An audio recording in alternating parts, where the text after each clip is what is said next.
Yo, what's going on, everybody? Thanks for tuning in. So today, one of my subscribers had a question about how do you change the clocks AM to PM on the Samsung Smart Oven. I'd shown a video recently how you change the time for daylight savings time, but I didn't show how to change from AM to PM. So anyway, let's get this camera turned around. I'll show you how to do this. We'll get you guys out of here, all right? So remember, when we come in here to change the time, all you do is push this, right? You push that once, and then you put in the time. So right now it's 7:39. And then you hit it again, and that's it.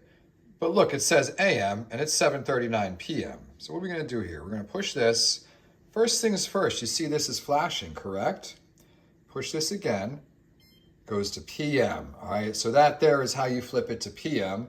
Then you put the time in, and boom, you hit that again. All right, so one more time, show you guys one more time to get from AM to PM. And also, when you change your time, it's going to default to AM if you don't change this. So go in here, see it's on AM right now. Push it one more time, okay? Check the time, it's still 7:40. Hit it one more time, all right? So that's the real quick and dirty way of how to flip from AM to PM on a Samsung Smart Oven, all right? Thanks for watching. Make sure you guys subscribe to my channel, turn on notifications so you find out when more videos are coming out. Take care of each other out there. Peace.